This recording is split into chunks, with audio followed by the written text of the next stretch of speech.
اللہ تعالیٰ نے جنت میں خدمت کے لیے بچوں کو پسند فرمایا، اور دنیا میں بھی ایسا ہوتا ہے۔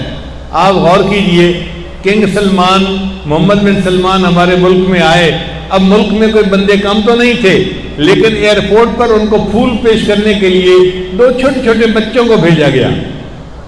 بچوں کو کیوں بھیجا گیا؟ کہ بچوں کی معصومیت اور خوبصورتی پسند آتی ہے۔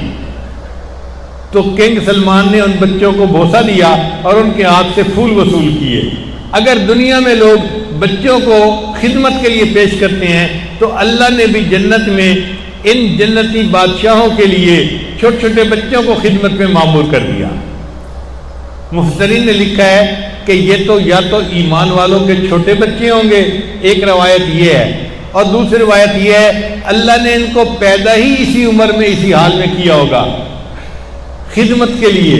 تو جب پیدا ہی اس لیے کیا تو ان کی خوبصورتی، ان کی معصومیت کا کوئی جواب ہی نہیں ہوگا۔ آپ دیکھیں کہ پانی پاس پڑا ہوتا ہے، بندہ خود اٹھ کے پی سکتا ہے، مگر بادشاہ خود پانی نہیں بھرتے، ہمیشہ ان کو بھر کے دینے والے بھر کے دیتے ہیں۔ تو اللہ تعالیٰ نے ان بچوں کو اس لیے خدمت میں بھیجا کہ یہ ہر وقت پاس موجود ہوں گے، اگر وہ کوئی شربت پینا چاہیں گے تو یہ پیارے پیارے چھوٹے چھوٹے بچے، معصوم بچے اسی وقت ان کو شربت بھر کر پیش کریں گے پینے کے لیے۔ اب ولدان کا لفظ جو ہے وہ لڑکی پہ بھی استعمال ہوتا ہے اور لڑکے پہ بھی استعمال ہوتا ہے۔ اللہ تعالیٰ فرماتے ہیں یوم یجعل الولدان شیبا۔